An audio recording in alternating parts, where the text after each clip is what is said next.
This is Heroine Addiction, presented by That Time I Got Reincarnated in the Same World as an Anime Podcaster. In this series, two hairy dudes discuss sequential art for young ladies.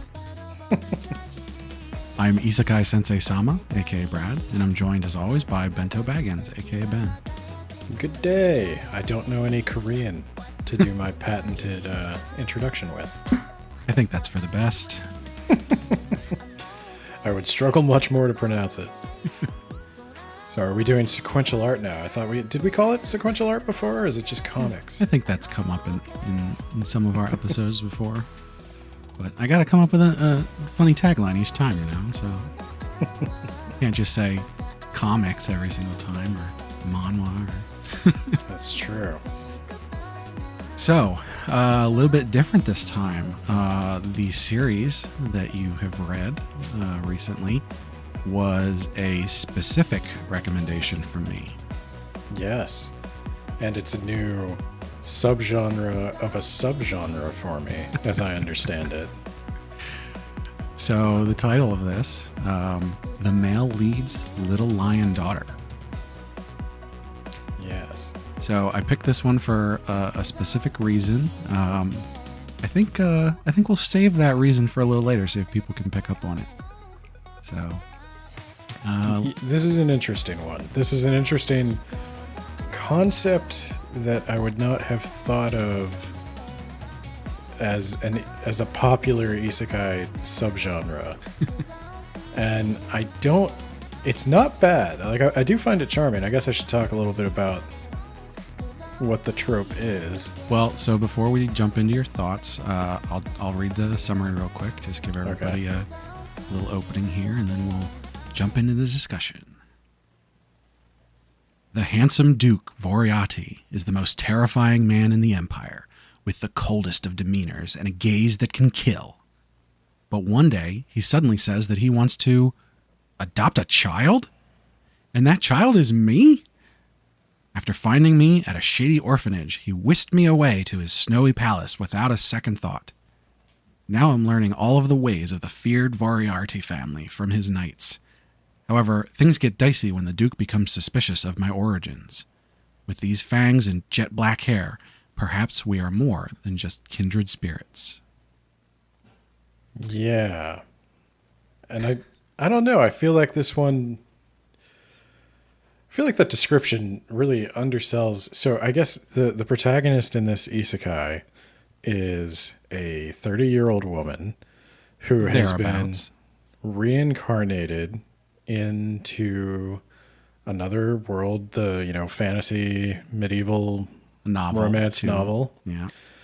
And this time this is similar in some ways to Author of My Own Destiny, but different in that it focuses specifically on the childhood.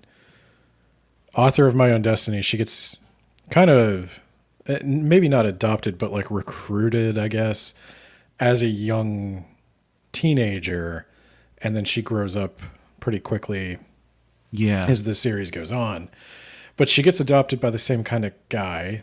It seems to me like this is maybe a popular male lead or male father figure trope. The cold Duke of the North is like 90% of manhwa has that in it.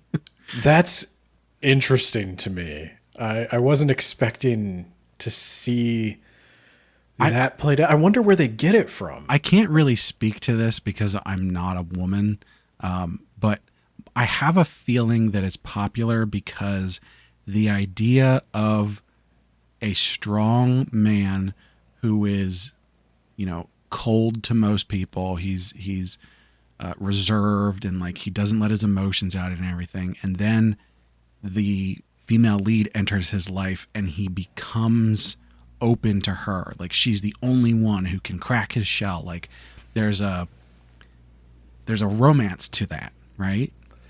Oh yeah. I'm sure it's kind of a masculinity fantasy where he has the appearance of like this intense masculinity, but then he also, of course, has a soft side. He doesn't have Yeah. any of the toxic bits of that. But in addition to the cold Duke of the North, I'm surprised that there is a father trope. I understand why it would be appealing as a character, because it's a character you could easily root for. So you're speaking specifically like, as opposed to the female lead being the love interest of the cold Duke of the North, it's the dad. Yeah, well, yeah, I guess. I'm surprised that father figures occur with that much importance that frequently, because in the romance novels I'm familiar with, even like the ones based in old medieval times, usually the father is basically an absent character. Yeah. And So I'm maybe sup- that's where that stems from, is that you have, and especially in like Asian cultures where the fatherly role is traditionally distant and not around, and even when they are around they're stiff and like they don't show affection and everything. And so this idea of, hey, here's this guy who is also stiff and cold and like doesn't like anybody, but then like the little girl comes into his life and he opens up to her and he loves her. And so like it's a similar thing if she is the primary love interest, because there's a romance to it. It's just not strictly sort of like, it would be romance as in the traditional, I don't know, medieval sense of the word, as opposed to the way we use it to mean like love. It is romantic. The Yeah, romance period. it's a Yeah. fantasy, Right. Yeah. So that's one trope I'm surprised is a thing. I kind of get it.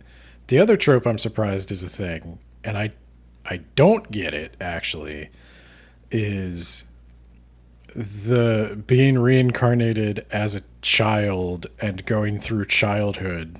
Like this story is entirely focused on her as a very young child. Like we're Right, talking so- maybe 8 years old. Yeah, she reincarnated into a 5-year-old. I think she's probably in her mid-20s or thereabouts when whatever happened to her happened, and she gets reincarnated. And when the Duke comes and picks her up, she's 7. So she's been in this world as an orphan in a terrible situation for 2 years. So Yeah. I think that because it's not a rare trope to have the female lead reincarnate into a child. It's something that happens in other isekais, Japanese isekai, quite a lot. Is it And- rare for them to stay as a child, or is this its own? Generally, no. There's plenty that do that, but there's way more that the childhood is sort of just a tutorial for the Yeah. isekai, and then you move on from that and go like, oh, they had all these crazy powers as a kid, so then they grew up and now they're even more crazy powerful. But I think in the case of the manhwas that do this, I think it does go into that sort of romanticization of childhood in that way. You probably have a lot of people in these societies where their childhood wasn't great, because even if they had, a loving family, they still had to go through these difficult school systems, and they had to deal with bullies and, all this different stuff of modern life that is just sort of like not great for kids, right? And so you dump them into this childhood where, maybe some bad stuff happens, but then, like in the case of Leonia here, she is the Duke's daughter, and very quickly, from what we're seeing now, obviously, like I said, she was there for 2 years before that, but so now as the Duke's daughter, she can have everything she possibly wants. Her life is going to be great, and so there's that fantasy to it, the wish fulfillment. I guess that's another different take on the princess fantasy. Yeah, that I'm yeah, I not used think to, it's because I'm used to the princess getting, chasing the prince and wanting to get married. right. And, all And that stuff. normally the princess thing is like they're older at that point. Yeah. Maybe in their teens, but still older than like, in this case, a 7-year-old. Because what can a 7-year-old do? Well, a 7-year-old can get doted on by her father and can, be doted on by everybody because she's small and cute and precocious and all that. And she So, can live the fantasy of growing up as a prodigy, and yeah. it's interesting. It's so this particular one, it's not bad at all. I was a little concerned at first because there's a weird balance it's trying to strike between the aspects of her intellect that comes from being an adult in a child's body. So she's immediately got that people underestimate her, and people underestimate what she understands. Mm-hmm. And that's fun. And there's even an explicit comparison between this and Detective Conan. Right. But that's not Very entirely explicit, by the way, in case anybody's wondering. There's literally a picture of him with a black bar across his eye, so you can't tell who he is. So he's legally distinct. But yeah, but it doesn't. So there's two kinds of chapters, I guess, in this. There's the one where it's doing the Detective Conan thing, where the drama and the tension comes from her being underestimated, or her being placed in a situation where she could do more if she were an adult, but how does she, as a child, get people to take her seriously? But then there's the flip side, where she actually is a child. Mm-hmm. And so it's kind of weird. It like I headcanon it a bit to make it make sense to me, and I guess I'm getting the vibe, and you can tell me if you get the same vibe, that she is kind of a child who just also has these memories. Yeah, it's Like her brain is childlike, but she has the knowledge, if not the wisdom, of her past life. there's a couple different things in play here. So I'm gonna try and hit a couple points here. So the first one, and I think the biggest thing that I want to sort of make clear, the fact that she's reincarnated, the fact that she was an older lady who died or whatever and got reincarnated here, it really doesn't come up that much. There's a couple chapters where it's sort of the main theme, but they sort of get done with that. And I don't think it came up at all until a hint of it in like the 10th chapter or something like that. No, for a long time I didn't even know if this was going to be an isekai. Yeah. And, well, then it ramps up a little bit more towards the end as she starts to have that thing that I was familiar with from Author of My Own Destiny, where you do find out that it is a romance novel world, and she does know future events because she read the novel, and she's trying to figure out where she is in the story and what has changed from her presence. And that seems to be something of a trope in these stories. Yeah. So, yeah, it's interesting because she acts like a child, I'd say 85% of the time. Well, and so that's an interesting thing, because while she definitely exhibits childlike behaviors a lot, so just to be clear, I reread 30 chapters last night in preparation for this. There's only 50. Right. I was considering just keeping going, but it was getting a little late. She never really says like, I'm a child. She doesn't really lie to people and say I'm a kid. In fact, in a lot of instances, she just comes right out and says like, no, I'm 30 or whatever. And, people just don't take her seriously because why would you? She's a 7-year-old. But I did find that interesting as I was rereading it. It was like there's at one point where she explicitly says, "Well, I'm 7." But I think that was like the only one where, besides her behavior, her being a child came up from her. So like she's not lying to people about the fact, she just isn't explicitly saying, "Hey, I was actually a 28-year-old and I died and got reincarnated," or whatever. Well, the weird thing though is I don't know, she doesn't behave like an adult either. Right. And Yeah, and there's this is definitely it's a weird distinction to try to make in a manhwa or a manga, because characters act over the top and immature all the time. Mm-hmm. And you can never really be sure if that's just exaggeration or if we're trying to say something a little deeper with this, because even I guess Duke is his title. Even he acts a little over the top, cartoony sometimes. Yeah. Well, and he's very much of the attitude of like, I'm in charge. I have all the money. I can do whatever I want. Everyone needs to listen to me, which, could be taken as him being an asshole, but also he's incredibly capable. So it's like, But it seems like definitely the charm of the series is more based around the fact it's more based around a father-daughter relationship than it is around being an isekai. yes. So, if anything, I think the isekai almost gets in the way in this one. Yeah, to a certain extent. I think they needed, in a situation like this, you sort of need the protagonist to have a mental age older than a child, because as the reader, you need to be able to put yourself in that situation. And it's difficult for people to, understand a child's mind. As a father myself, I can tell you sometimes kids just don't make any sense. In fact, most of the time.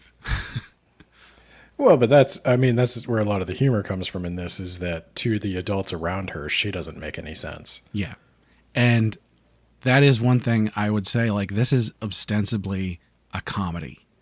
There are points of like good drama in it, but I would say overall it's a comedy. At least so far, the first season, mostly comedy.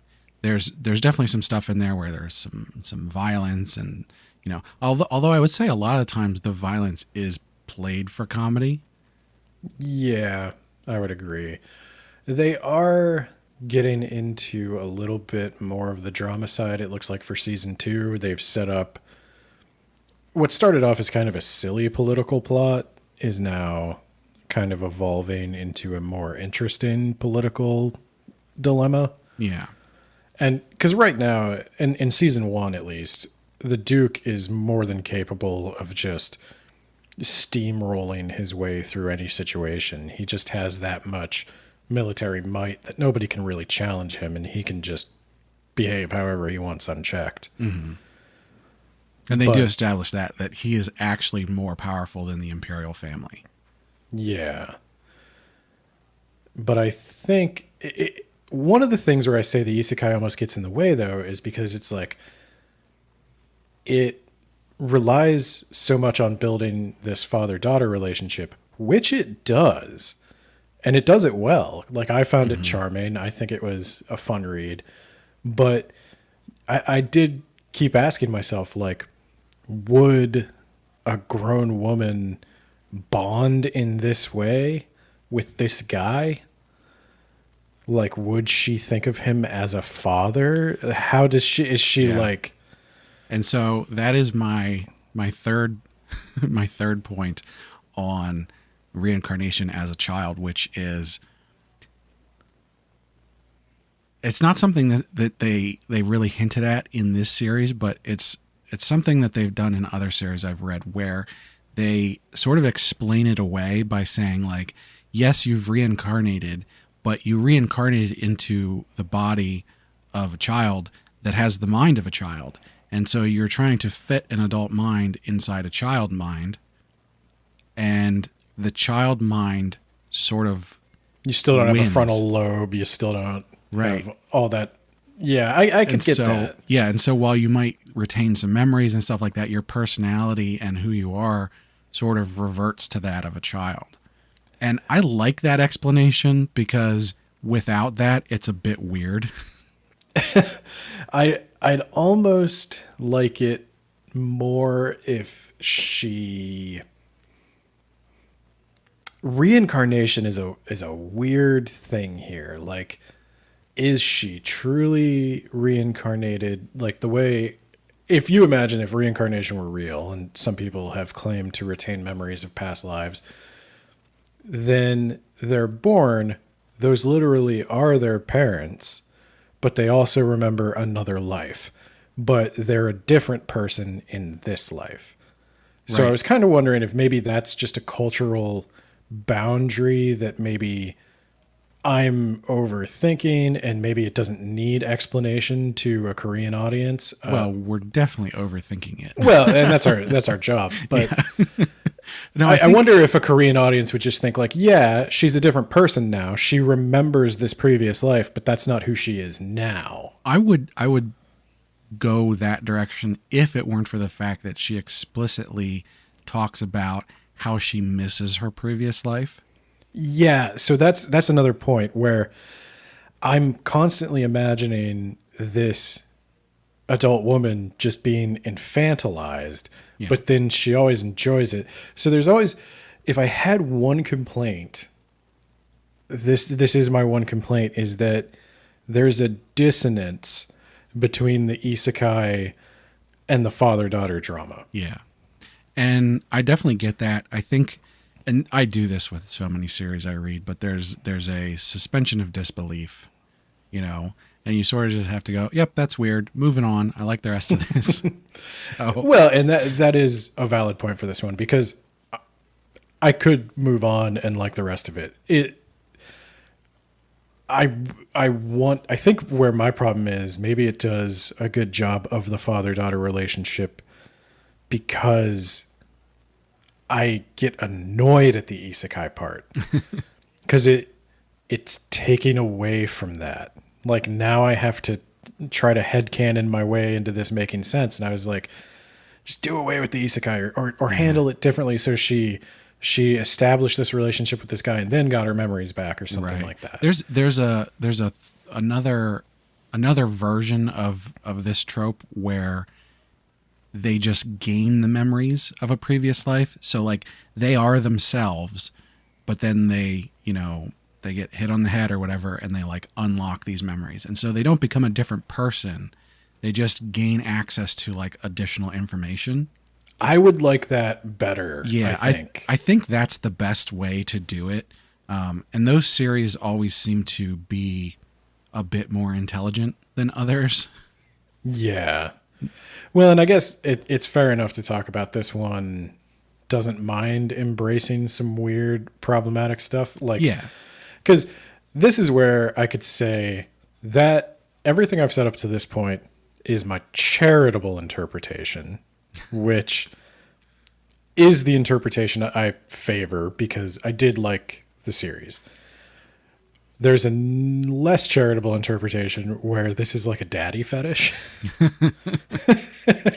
And it never leans, it doesn't get inappropriate or perverted or anything, but it does have a little, but but not in a real way, in a comedic way. Yeah, it objectifies muscly people, Yeah. but it doesn't get like too weird. I don't know how else to put it. It doesn't get uncomfortably weird.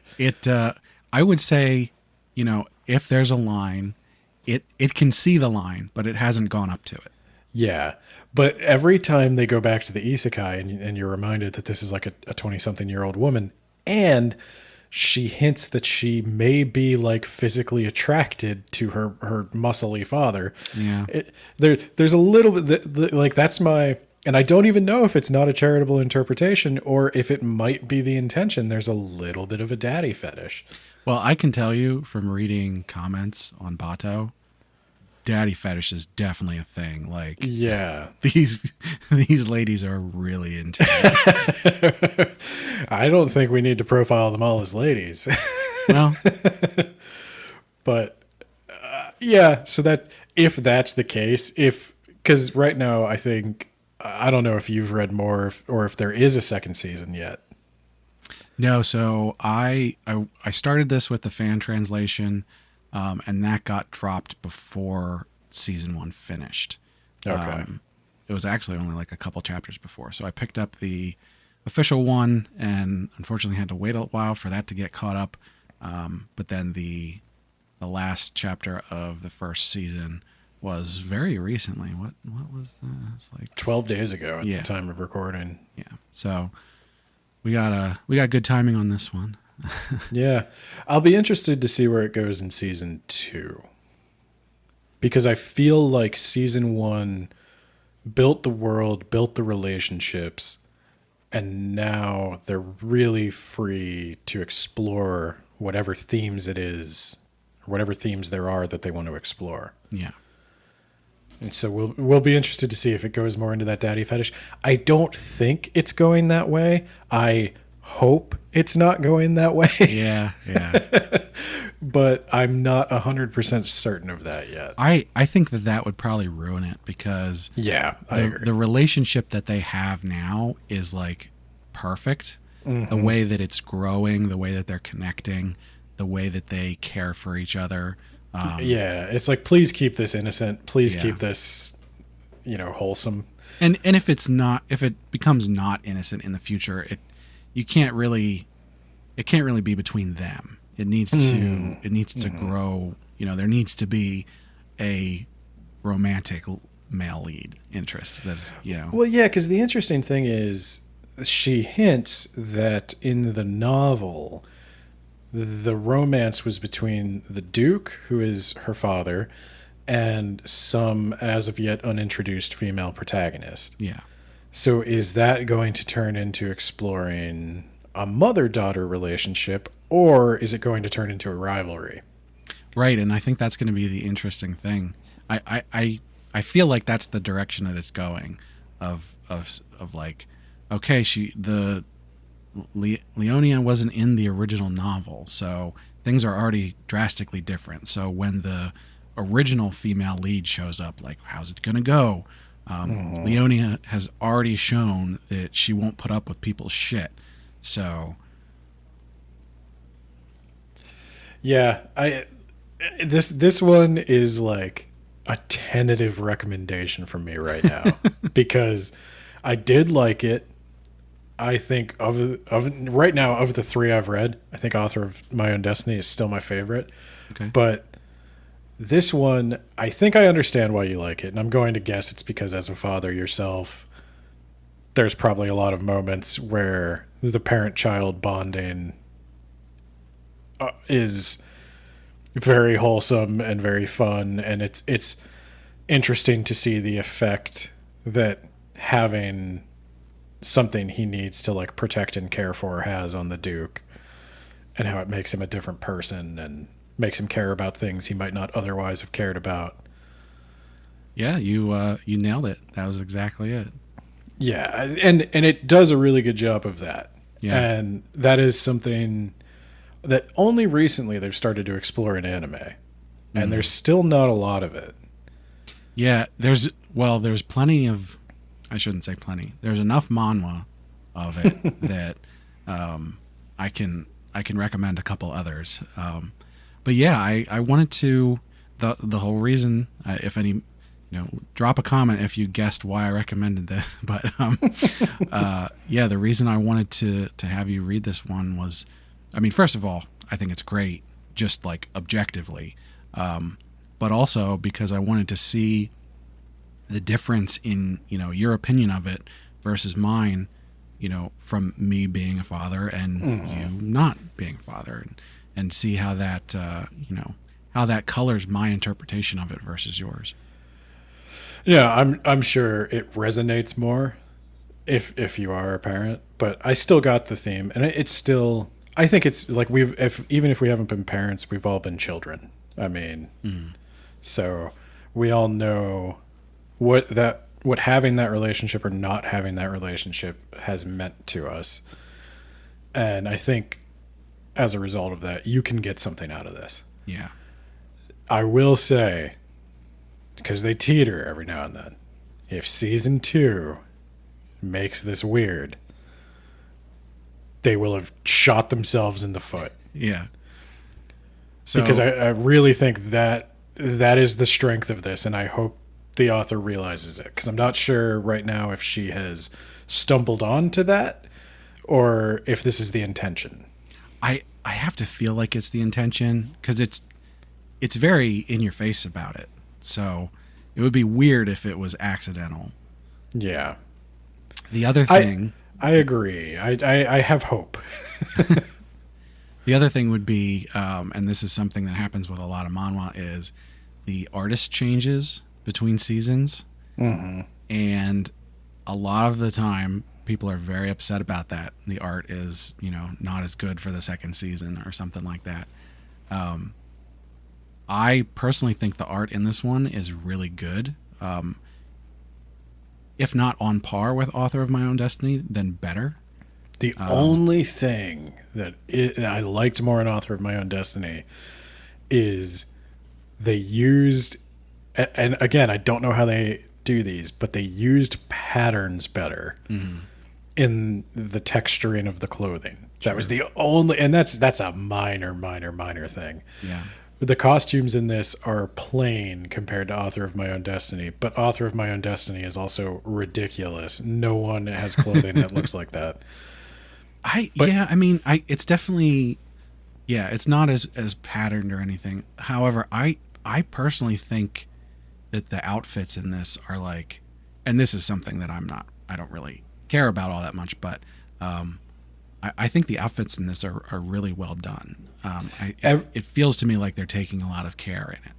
Everyone cuts a good silhouette. The outfits make sense. They do definitely. Like, she has her dresses and he has all his formal wear, and it's all very stylish and fashion model-y. And the art, unlike some of the other manhwa I've looked at, this is never bad. It is always good. It is always professional. Yeah. I'd say this is professional grade art. Whereas that is not always the case. Yeah. But yeah, the art's good. The only thing I don't get, and I guess this is how it's written in Korean, is the use of language. It's always so weird to me when a character goes off and is like,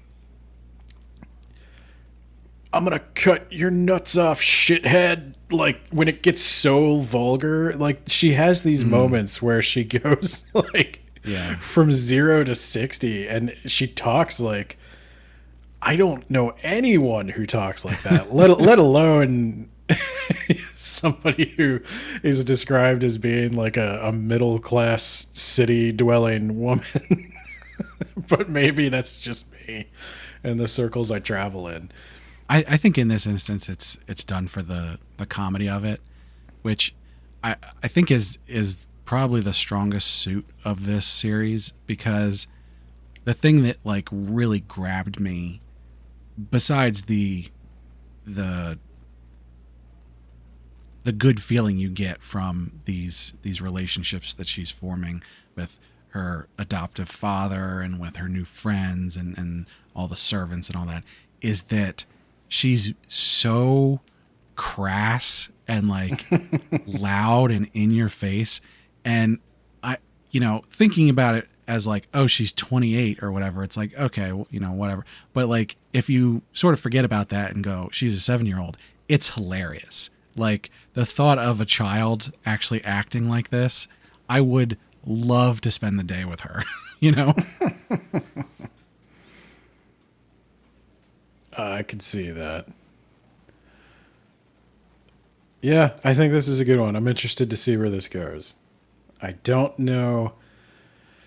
It's not a super complicated story right now, but even the side characters I think I like. I did not remember the names very well, but Yeah, I can picture every side character. right. They are memorable silhouettes. The names are a little bit difficult sometimes. I have a web of interconnected people. Like I know that his assistant is actually the son of this double agent house. Right. That like I remember all the intrigue and all the drama. Yeah. I don't remember the names, so I can't really discuss any other characters at length. But I do also like the tensionlessness of it.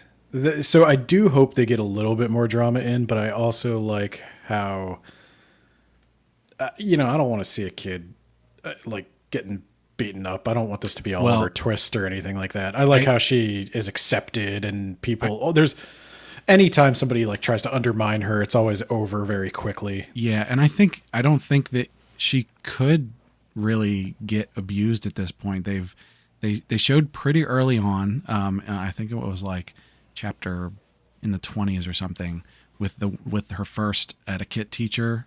Like she's not going to take anybody's shit, and she can she can do her thing when she needs to, So I don't think there's going to be danger in that way. But no. There's probably, like you said earlier, I think there's going to be some political drama. But, given the power of the family, it's probably not going to be that tense because they'll be able to deal with it. And I will say that, that don't look down on me just because, you think I'm a bastard child or whatever, like that, the way she like puts people in her place and the way that the Duke puts people in their place for that is so satisfying to me. I love that stuff where it's like, how dare you? How dare you? Because who are you? With the etiquette teacher, I had a feeling where it was going because the tone of the series, like the Leonia is not a subtle person. Yeah. She, nor is the Duke. So, whenever they are wronged, they're going to act swiftly and decisively for better or worse. Yeah. So I knew where they were going, but I was just like, oh man, it's just nice because so often, like, especially if you were reading a romance novel, that would drag on for so long. Oh yeah. And it does make the payoff maybe a little less impactful when she does finally turn it around. But like, man, I don't mind skipping to that part. Yeah. It's just a nice light read. I'd say it's wholesome, heartwarming, good recovery manhwa, maybe. Yes. If you are reading more intense, maybe tragic romance. Yeah, they never spend too much time wallowing in the depression of anything. They deal with it and move on and get back to daddy daughter, happy fun times. So yeah, any other notes or anything you got? No, I think the only note I'm going to say is I don't know, because we haven't read a complete series yet, but definitely I think this one, when season 2 is well underway, I think we'll need to revisit. Yeah, we can definitely do that. Who knows how long it'll be, but maybe after season 2 is over, we can do a follow up and. Yeah, because I definitely think season 2 is going to make or break this one. I have high hopes.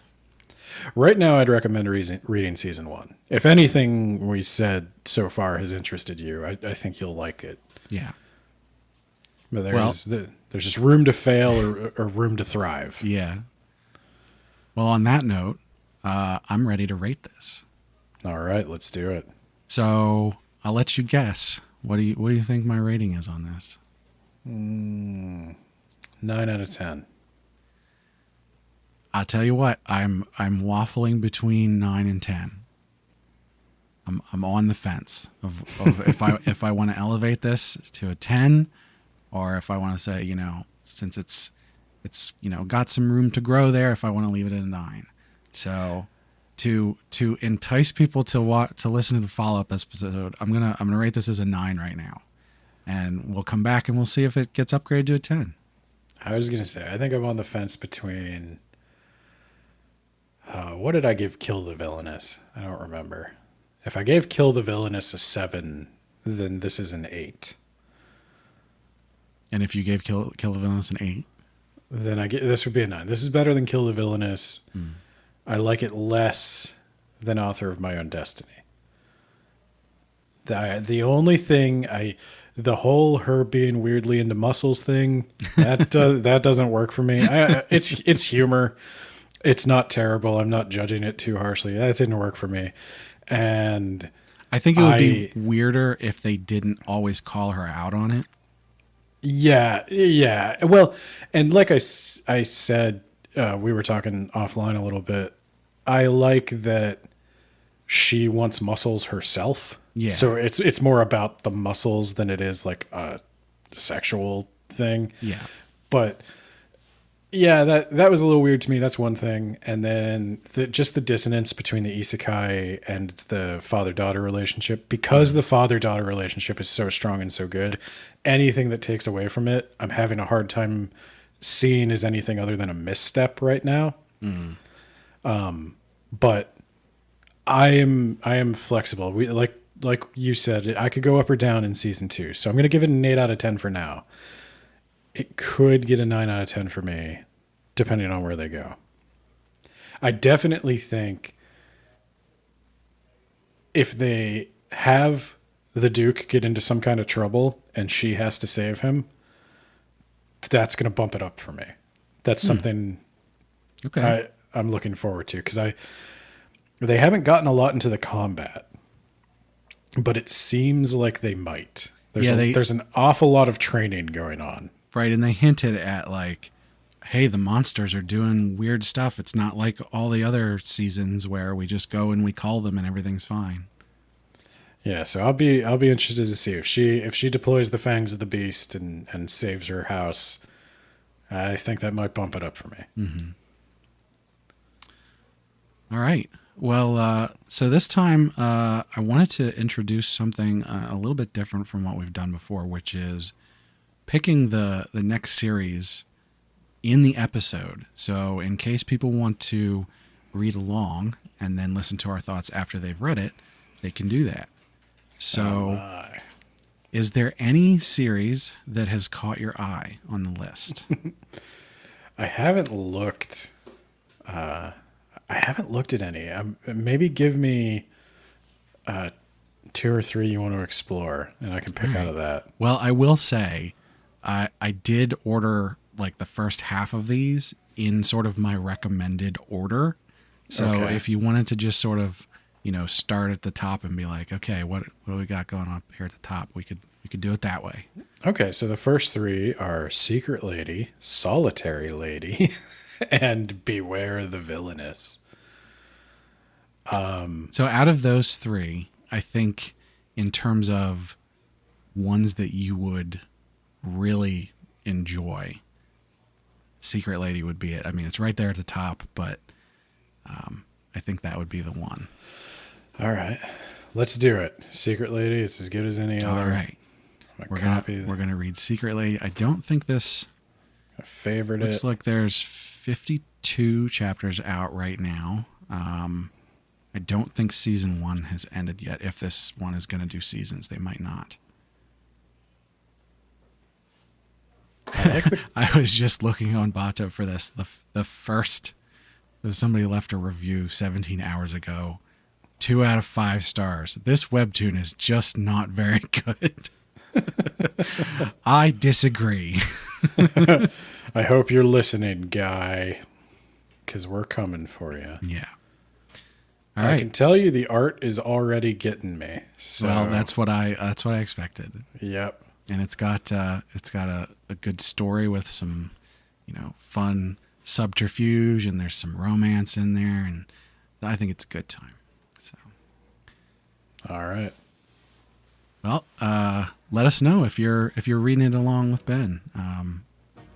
So you can let us know what you think on social media.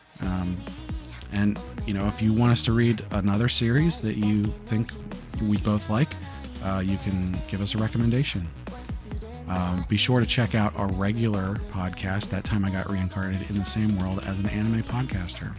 You can check out our website, animepodcasterreincarnation.com, where you can leave comments about the podcast episodes, and there's also other posts and reviews up there. You can hit us up on Twitter. I'm at Isekai Sensei, and Ben is at BenboSwaggins. You can send us an email to isekai-sensei-sama at gmail.com. We're also on YouTube as That Time I Got Reincarnated as an Anime Podcaster. We'd really appreciate it if you would rate us on your podcast platform of choice. And if you can't get enough of hearing Ben talk about reading stuff, you can check out his other podcast, Words About Books. It's bookalicious. It's currently Dune Month on Words About Books, if you're into Dune. And you should be. You actually got Nate to not feel too bad about reading Dune. I'm converting the heathens right and left. Well, that'll do it for us today. And now I'm off. I've got some manhwa to freebase. All right. See you guys.